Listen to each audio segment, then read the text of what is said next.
Good afternoon. Thank you for watching our live update for Thursday, December 3rd. Today, I'm going to provide you with a brief, although I've got quite a bit of content, I'll try to be brief, COVID update. And then I want to talk to you a little bit about some of the initial information we're getting around relative to the coronavirus vaccine, and a little bit more about visitation and programs and services.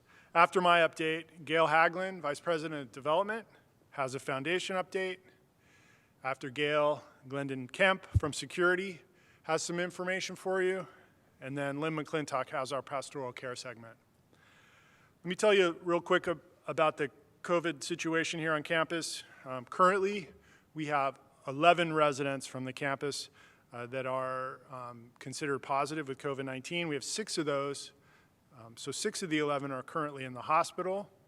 2 are in our COVID-19 unit on the 2nd floor in Parsons, and 3 are in isolation in their independent living apartments. Unfortunately, this morning, we learned of a new staff member, a CNA on the 3rd floor in our Parsons Health Center, who has tested positive. We'll have more information on that case on Tuesday when we're back in front of you, but just learned about that not too long ago.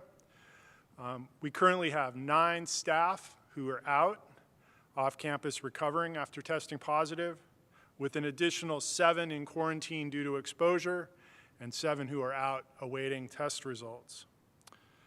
We continue to test the residents and the staff of Parsons Health Center every week with our routine testing, and we have a lot of tests out right now pending, I think well over 100 tests that are pending. And so on Tuesday, we'll have a lot more to share with you about those results. Let me shift gears now and talk about the vaccine. So this week, you've probably heard it on the news, we are receiving more details about the COVID-19 vaccine and the process that we're going to go through to get everyone vaccinated. Some of what I'm going to share with you was shared with me through Leading Age, which is our state and national association for nonprofit senior living. We had a Zoom meeting yesterday where a lot of information was shared, and then this morning, the governor's long-term care task force heard from a number of professionals on the vaccine advisory panel, and so we got some more details. So this is what we've learned. The Advisory Committee on Immunization Practices that serves as in an advisory role to the CDC, the Centers for Disease Control, met back on December 1st to vote on how best to prioritize vaccination during the first phase, which is called Phase 1A. You might recall from prior live briefings, I told you that we had heard that staff were going to be in 1A and residents were going to be in 1B. Well, in a change from what was previously shared, the advisory committee is going to be recommending, or has recommended, that all workers in healthcare facilities and all residents in senior care facilities receive top priority and be in Group 1A for COVID-19 vaccination. Now, this recommendation, which was voted on December 1st, needs to go to the CDC director for final sign-off, but that's anticipated to happen in the coming days. At that point, there will be an official recommendation to the states on how COVID-19 vaccines should be allocated. The FDA, the Food and Drug Administration, has announced that the Vaccine and Related Biologic Products Advisory Committee will meet on December 10th to review the Pfizer vaccine efficacy and safety data. Then they're going to meet a week later on December 17th to review the Moderna vaccine for safety and efficacy. Those meetings are expected to result in emergency use authorizations for both those 2 vaccines. All of the individual states, Virginia included, have been developing state plans for vaccine allocation and distribution. The Virginia Department of Health ensured that all skilled nursing facilities and assisted living facilities have been opted into one of the COVID-19 vaccine long-term care pharmacy programs. Here in Virginia, or I guess it's nationally, CVS pharmacies and Walgreens pharmacies have been contracted to provide the vaccine to all the senior living facilities. Here at Westminster Canterbury, CVS will be providing the vaccination and initial planning, and the initial planning for that will start next week. At an upcoming live update, probably not next week, but maybe the week after, we'll figure it out. We will try to provide you with more details about the efficacy and safety of the vaccine. We hope to get either somebody from the Virginia Department of Health or from CVS, try to get someone here to explain how the vaccine will work and a little bit more about the safety concerns. Now, in terms of when it's going to be available, once the state of Virginia has enough vaccine allocated to it, then it would be allowed to activate the vaccination program. What we know is December 10th is the earliest it's going to be potentially authorized to use.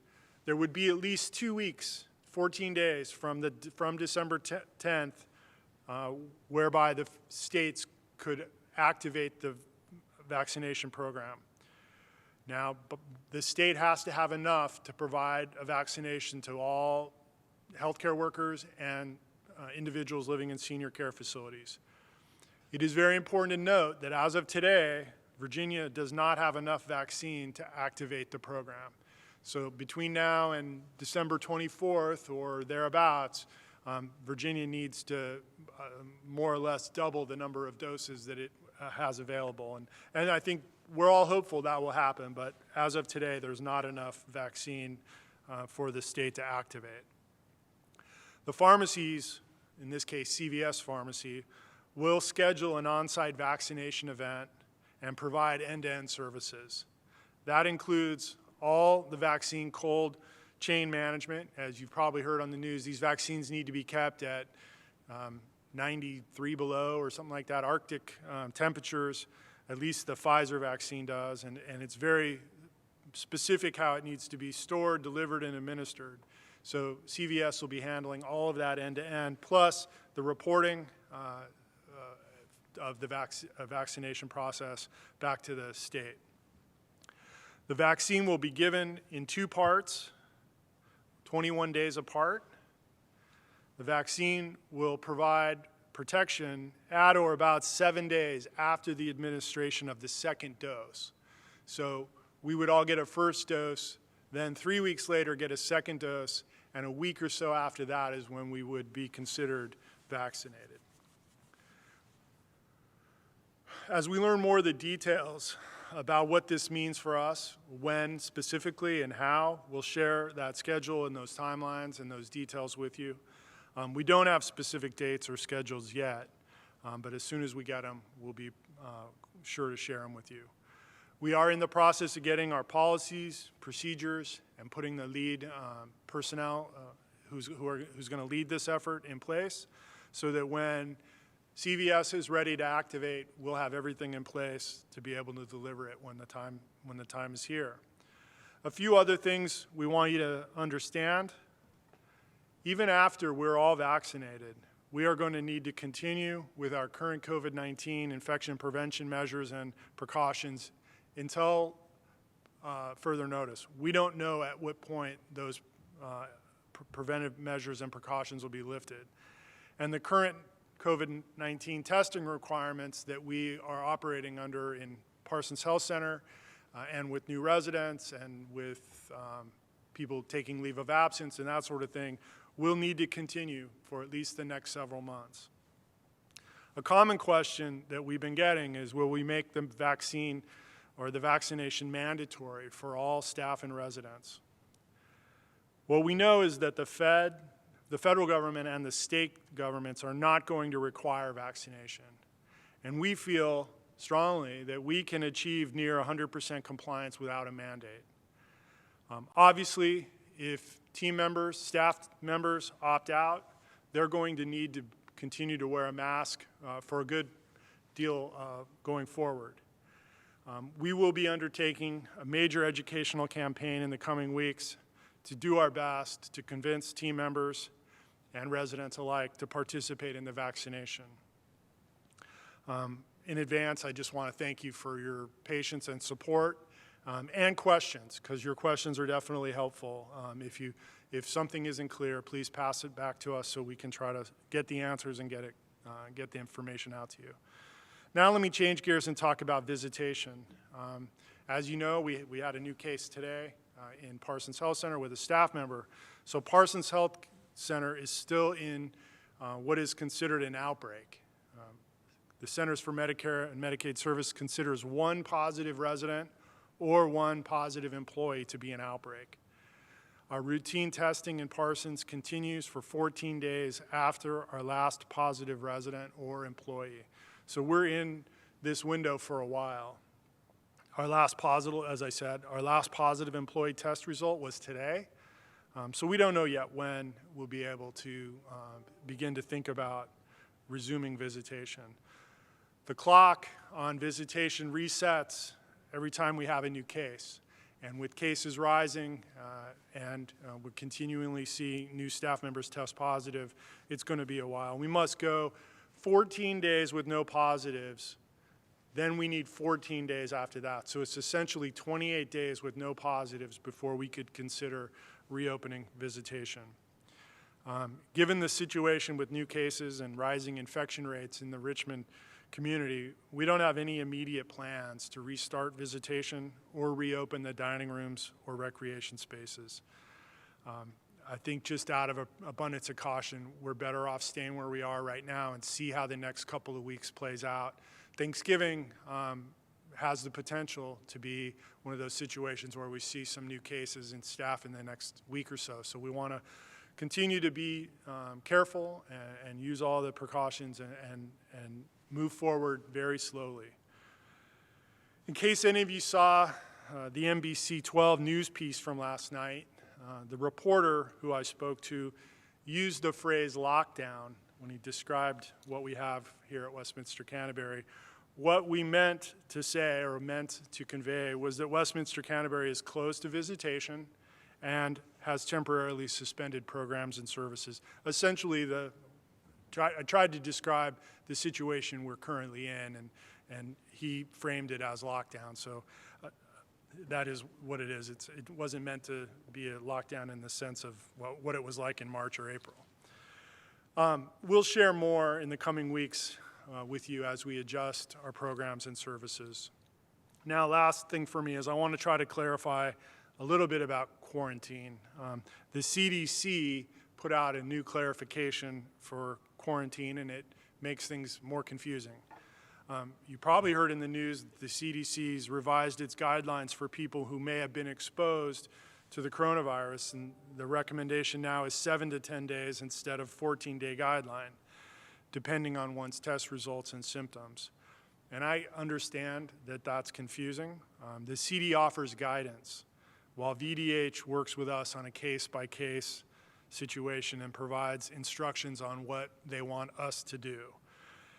For individuals who have comorbidities, the quarantine period is longer than 7 to 10 days, and most, if not all of our residents, and many, if not most of our staff fall into this category. It's important that we follow the guidance that we receive from VDH and gets conveyed to you through the clinic and through your social worker. If you're in quarantine and if you have any questions, please check with the clinic staff or with your social worker to get clarity. We are asking all newly quarantined independent living residents, which there is a fairly good-sized list of people who were potentially exposed or who have been in the hospital or whatever that puts folks on a list, on the quarantine list. We're asking that you reach out to your buddy. We know all residents have an assigned resident buddy that helps if you're in the health care center or off campus. So please reach out to your buddy and have that buddy help you through quarantine if you need your mail delivered or you need some errand run, reach out to that person. If you're unsure who that is or how to use that, reach out to the front desk by dialing 0 and someone will help you. Collecting mail for independent living residents in quarantine has become a very time-consuming effort for our postal carrier, so this buddy can really help cut down that and clean that mess up a little bit. It's become a bit of a problem. So hopefully that didn't confuse anybody. If you don't know about the resident buddy system, call 0, dial 0, and ask the ladies at the front desk to help you, and we'll get somebody assigned to you to help you pick up your mail if you're in quarantine. That's it for me today. Next up is Gayle Haglund from the Foundation. I'll see you on Tuesday.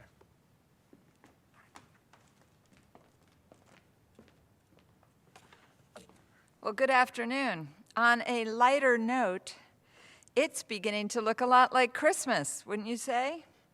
Starting today, my team and I have been making some special poinsettia deliveries, which is very joyful for us, but is happening very differently than every other year we've done this. We truly appreciate and we truly celebrate every single gift to Westminster Canterbury Foundation, and I thank you so much.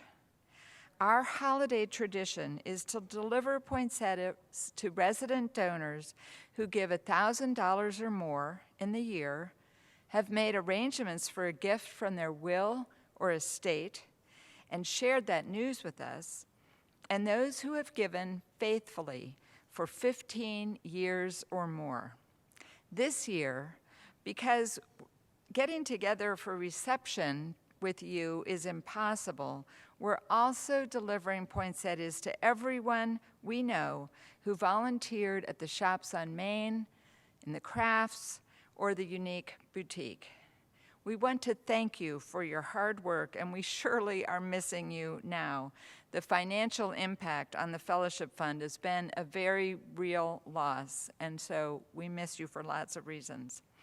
Normally, the poinsettias are delivered by a wonderful group of elves, trustees and volunteers who are generous donors themselves. This year, to minimize the chance of spreading viral bugs, we're simply leaving your poinsettia outside your door, on a table or ledge if you have one, or on the side of your hallway door. Now, deliveries will continue as we receive gifts right up to Christmas. There's still time, of course, to make a gift to the annual Fellowship Fund, area of greatest need, or to support the program that you are most passionate about. The annual Fellowship Fund goal is $1.65 million, and we have about $250,000 to go by December 31st. It was a good day today, so that number's probably a little bit smaller. We are truly missing the chance to see all of you and to thank you in person for all you do. I hope this small gift will brighten your day and your home as we enter this sacred season with gratitude and hope. Thank you. And next up is Glenn Kemp.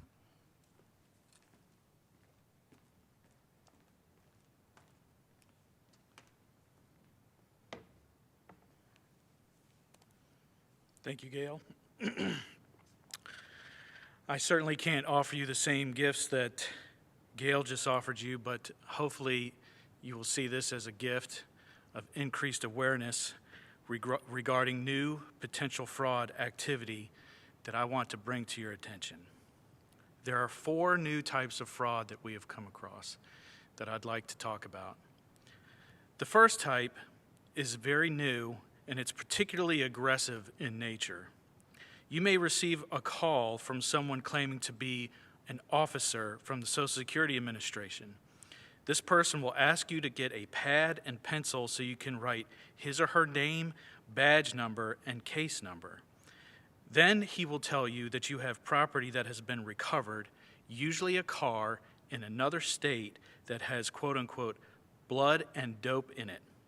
He will give you an option of answering a few questions with him on the phone, or the police will come and arrest you and take you in for questioning. They may even transfer you to a quote-unquote sheriff. this is all a scam. The callers will use aggressive language and tone to scare you into giving them financial information. If you receive a call like this, hang up immediately. The second new type of fraud from callers are callers claiming to be from Dominion Power. These scammers, like the first type, are using aggressive tactics to scare you into giving them financial information or giving payment over the phone.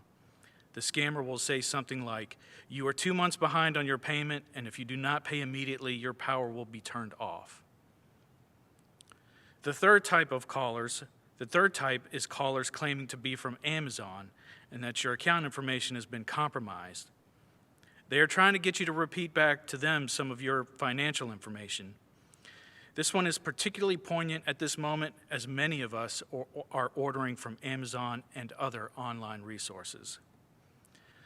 Lastly, we've heard some hopefully good news about potential upcoming vaccines. This good news, however, has a downside. Scammers are using this opportunity to say they can send you a vaccine if you send them payment for it. This is a total scam, and you shouldn't fall for it. As a rule, do not give your financial or personal information over the phone. Keep contact with your financial institution to make sure your accounts have not been compromised. If you have questions, contact myself or call Rob Robinson, and we can assist you. Next up, one of my favorite people, Lynn McClintock.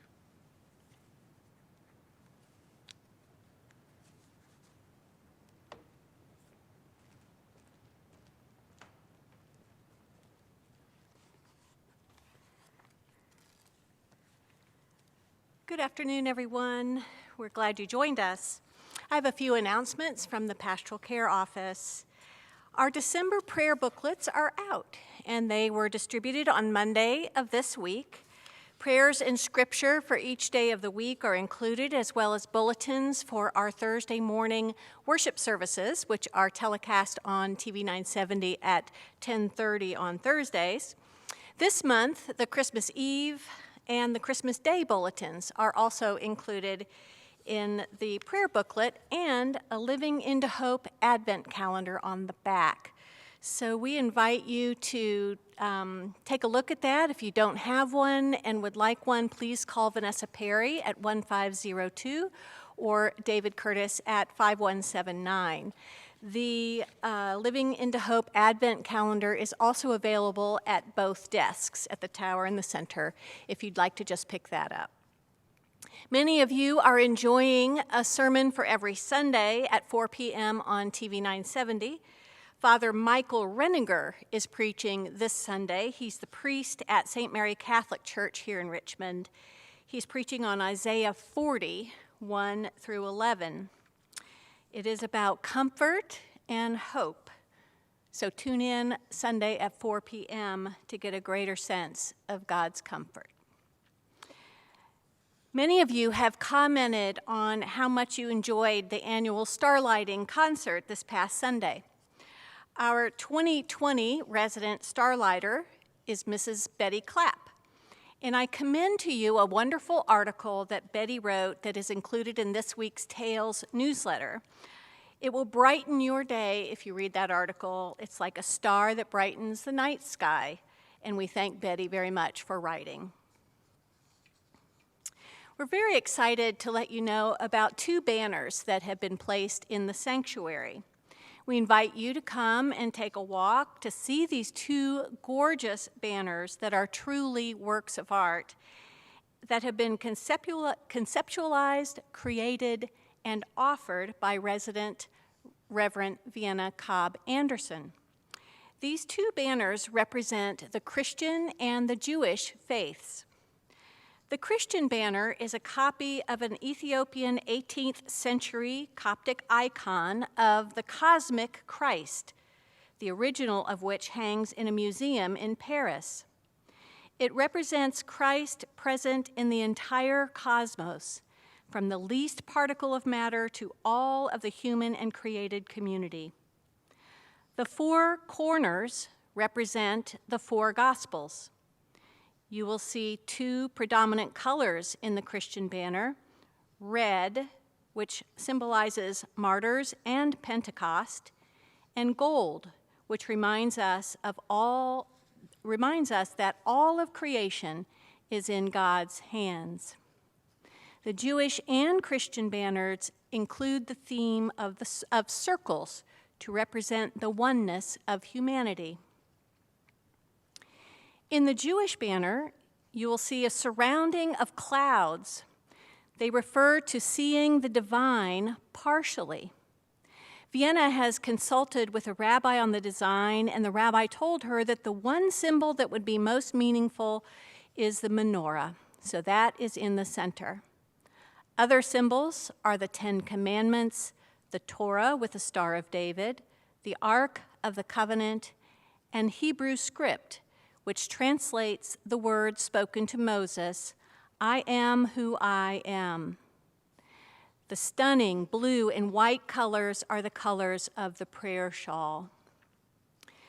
These two banners will be displayed in the sanctuary during the holiday season. Vienna is making additional banners representing other faiths, and all of these beautiful pieces of art will be displayed in the future along the corridor to the Spiritual Center. We will have an opportunity as time goes on to learn more about these and the additional banners, and we are deeply grateful to Vienna for sharing her creativity, energy, and artisanship with our community. Thank you, Vienna. As the promise of a vaccine approaches, these days that we are living now will be behind us. How different our lives were from this time in March, when the virus invaded the Richmond area and invaded our lives. As the end of the year approaches, I've been reflecting on how my life was this time last year and the lessons that I've learned in the last 9 months. I certainly would not want to go back and relive this year again, but I've decided to write a letter to my pre-COVID self, and I wanted to share it with you. This is a letter to pre-COVID me. Dear pre-COVID me, I couldn't have warned you if I tried. I couldn't have imagined the world as it is today. Dear pre-COVID me, one minute you were making plans to visit your daughter in Durham, and the next minute you were scrambling to make sure that your kids knew where important papers were in case you got the virus and quickly declined. At least you didn't have to figure out how to have kids at home and still work at the same time. But one minute you were working on decorations and a menu as you were planning to host a birthday party for a friend. And within a week's time, you were having to bar the door to anyone who could potentially bring the virus into the house. Dear pre-COVID me, had you planned to buy excessive amounts of non-perishable goods, you would have cleared out a spot to put it in, especially the essential paper goods that none of us can do without. Dear pre-COVID me, how could you have known that those great tickets that you had for an upcoming concert would just sit in the drawer, the date passing unremarkably with yet another evening by yourself at home? And I hate to tell you this, but your beloved Demi's restaurant is going to close for a bit, and that's going to be a rough day when you hear that news. It will be pre-COVID me, it will be literally overnight that the plans for the Pastoral Care Office and all of Westminster Canterbury will change. Workshops, concerts, classes, memorial services, receptions, everything will halt in mid-air.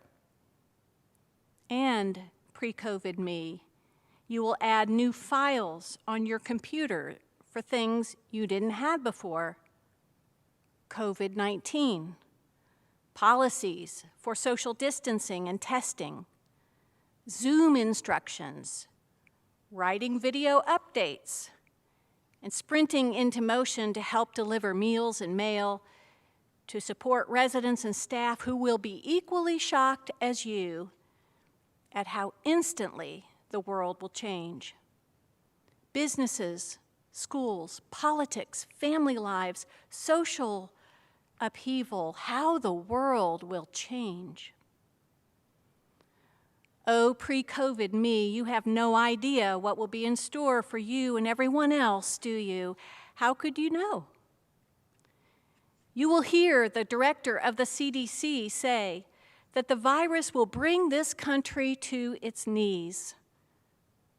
And on your knees is indeed where you will find yourself, asking God for strength and protection and focus and hope. And if you have the presence of mind to ask where God is in the midst of what you will be enduring, I pray that you will see God everywhere when you really look. Pre-COVID me, you will see God in the eyes above the masks of our residents as we understand and love and appreciate each other more than we ever have before. You will see God in the deep sighs and the positivity of our staff who say things like, "I'm doing this because I love our residents," and "We will do what we have to do to get through this."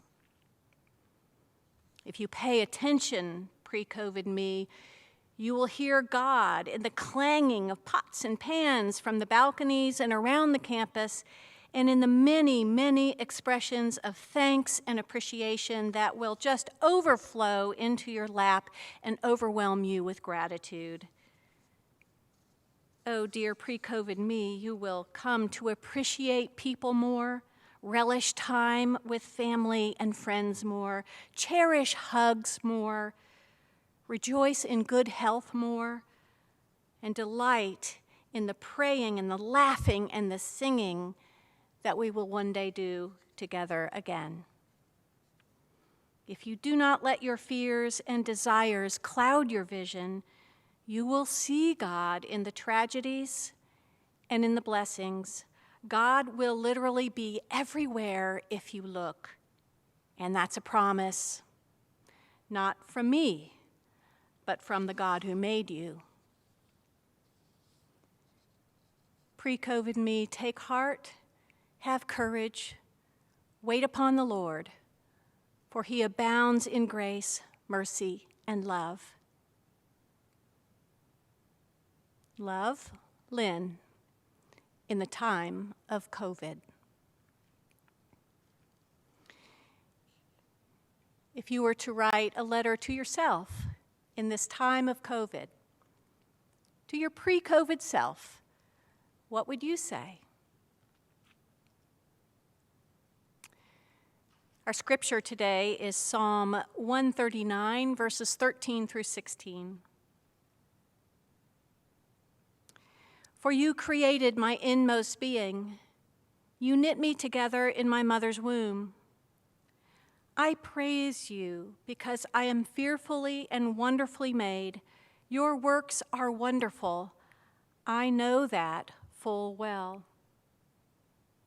My frame was not hidden from you when I was made in the secret place, when I was woven together in the depths of the earth. Your eyes saw my unformed body. All the days ordained for me were written in your book before one of them came to be. This is the word of the Lord. Thanks be to God. And let us pray. All-knowing, all-loving God, we thank you that from the beginning of time, you had each of us in your sights. Through our childhoods, our middle and older years, you have been steadfast and true. You promise to even be with us beyond this life. How great a love we cannot fathom. Our limited human understanding is so small in your sight, so particular, and at times so short-sighted. as we contemplate our pre-COVID selves and now the insights that we're having when we are in the thick of it, remind us that you have offered your steadfast word and loving spirit to prepare us for such a time as this. Through our fear, may we come to a new awareness of our dependency on you. Through our anxiety and struggle, may we know ever more than we have before that we are not alone. While we yearn to live our pre-COVID selves, may we have the wisdom to acknowledge that your hand guides us, teaches us, enlivens us in all our seasons of life. We ask for continued protection from the virus, for strength for our staff as they care lovingly for our residents and for each other, and for the thousands of people in our country and around the world who are bringing the COVID vaccine to us. Good Lord, may your great name be praised. Amen. We ask that you join us next Tuesday at 3 p.m. for our next video update. I heard someone say the other day, stay positive and test negative. So that's what I leave with you today. Stay positive and test negative.